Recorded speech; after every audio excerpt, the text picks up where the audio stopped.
여러분 안녕하십니까? 세상에 나쁜 팔자는 없다의 사주 멘토 심평 선생입니다. 자, 오늘은 제가 우리 GT 여러분들의 앞으로 다가올 양력 11월 운세에 대해서 간략히 포인트를 설명드리겠습니다. GT 여러분들은 참고하셔서 도움이 되시길 바라겠습니다. 우선 제가 그 GT가 가지고 있는 특징을 반복해서 설명드린 적이 있는데, 띠는 총 12개가 있죠.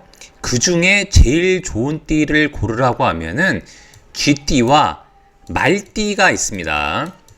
자, 그런데 무조건 좋은 것이 아니라 조건이 있는데, 쥐띠 같은 경우에는 이렇게 자비로울 때 부귀를 얻을 수 있다고 써 있습니다.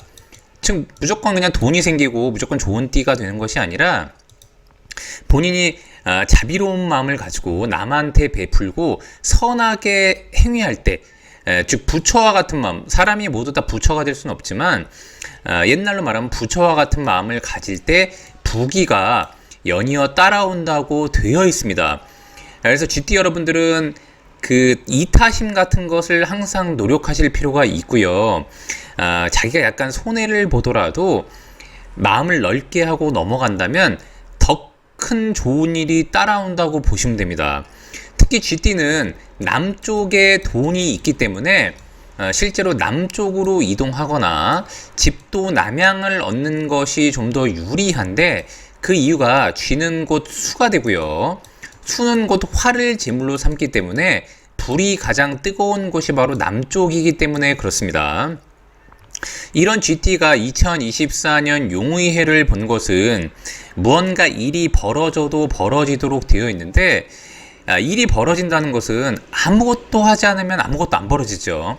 어떤 행위를 하기 위해서 노력할 때 벌어진다는 것을 뜻하는데, 이것은 곧 삼합을 뜻합니다. 삼합이라고 하는 것은 뭐냐면은 GT와 2024년 용의해는 서로가 협력한다, 합심한다, 교류한다, 이런 의미가 있는 것인데, 이것은 곧 동일한 목적을 가지고, 둘 다 쥐띠도 그렇고 용띠도 그렇고 동일한 목적을 가지고 서로 간에 합심하는 것을 얘기하는 것이기 때문에, 실제 쥐띠가 주변에 있는 조직이라던가 주변의 다른 사람들과 뭔가 협력 사업을 한다던가, 아니면 이제 계약 관계를 만들어서 어떠한 목적을 가지고 하려고 한다거나, 아니면 우리가 전략적 제휴 같은 거 있지 않습니까? 뭐 MOU 같은 것을 하려고 한다거나, 이럴 때는 2024년 용의해가 굉장히 좋게 되는데, 이 용이라고 하는 이 진이라는 글자가 쥐띠한테는 명관, 즉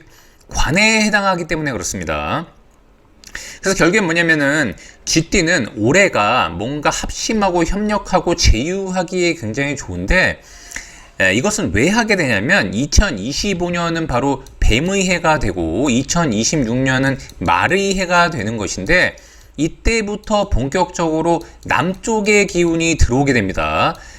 즉 그러니까 아까 제가 뭐라 그랬냐면, 쥐띠는 남쪽으로 갈수록 재물이 왕성해진다고 이렇게 말씀드렸는데, 올해가 불을 만들기 위한, 불의 계절로 가기 위한, 불의 방향으로 가기 위한 하나의 전환점 같은 거라고 보시면 되는데, 아까 말씀드린 것처럼 서로 간에 합심하고 협력하고 제휴하고 교류하고 계약하는 것은 내년 내후년에 재물을 벌어들이기 위한 움직임이라고 보시면 됩니다. 그러니까 쥐띠가 뭔가 주변에 있는 업체 내지는 주변에 있는 인간관계라던가 제휴관계 같은 것을 잘 활용한다면 내년 내후년에 상당히 재물적으로 좋은 역할을 할 수 있다는 것을 의미하게 되죠. 이런 부분들을 잘 응용할 필요가 있고, 2024년 11월은 실제로 해월이 되는 것인데, 이것은 곧 쥐와 같은 수에 해당하기 때문에 겁재라고 우리가 보통 얘기하게 됩니다. 겁재는 나의 재물을 겁탈해 가는 것을 겁재라고 하는데, 겁재도 종류가 있는데 쥐띠한테 이건 돼지를 나타내는 글자죠. 해라는 글자는. 이 해라고 되어 있는 겁재는 유용한 측면이 있습니다. 자, 왜냐하면 한편으로 보면은 내 돈으로 훔쳐가려고 하는 인물이기는 하지만은 실제로 쥐한테는 불이 곧 돈이라고 했는데, 불을 만들어내기 위해서는 나무, 목이 필요하죠. 그런데 목을 만들어내는, 목의 에너지를 왕성하게 만들어내는 첫 번째 글자가 바로 해월이 됩니다. 즉 뭐냐면 쥐띠한테는 원래 내 돈을 훔쳐갈 만한 안 좋은 영향을 끼치는 사람이기도 하지만, 다른 측면으로 보면 내가 내년부터 돈을 벌기에 굉장히 유용한, 즉 불을 지피기에 유용한 장작을 만들어내는, 실제 나무를 키우려면 물이 필요하죠. 그렇게 해서 물을 대주는 바로 그 월, 인물이 이 해라는 글자라고도 보시면 됩니다. 즉 그러니까 쥐띠가 주변에 있는 인물들을 잘 다루게 되면 실제로 원래는 내 돈을 빼앗아 가려고 접근했던 인물이라던가, 아니면 주변에 안 좋은 역할 혹은 약간 짜증나는 인물들도 잘 전환시키면 오히려 내가 돈을 벌 수 있게 만들어주는 그 밑바탕을 구축하는 그런 인물로도 볼 수 있게 됩니다. 더군다나 이제 11월이 지나고 나면 그 다음부터 해, 자, 축, 인묘 이렇게 가면서 2025년으로 변해가는 과정으로 가는데, 지금부터 수의 계절이 오고요. 그 다음에 이제 목의 계절이 오게 됩니다. 즉 흐름이, 쥐띠는 불이고 재물인데 불을 피우려면 두 가지가 필요하죠. 불꽃이 있어야 되고 불꽃을 유지할 만한 장작, 나무가 있어야 되는데, 나무를 키우는 계절이 바로 11월부터라고 보시면 됩니다.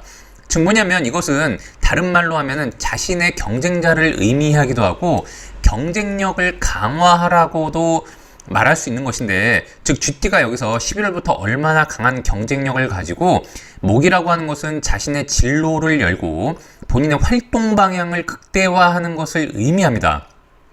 즉 나무라고 하는 활동 방향을 만들어낸 이후에 불을 붙여서 돈으로 만들어내는 것이죠. 이렇게 본인의 활동을 극대화하라고 돼 있는 월이 바로 해월이고, 그렇기 때문에 이것이 곧 망신이 됩니다. 12월이 되면 본격적으로 자신을 드러내는 월로 그러니까 월이 되기 때문에, 이때 즉 자신의 망신이라고 하는 것은 굉장히 에너지를 쓰면서 피로한 상태를 의미하기도 하는 것이니까, 이렇게 했을 때 비로소 12월에 본인 쥐라고 하는 글자가 남들 앞에 굉장히 잘 드러나는 의미를 갖고 있다고 보시면 됩니다.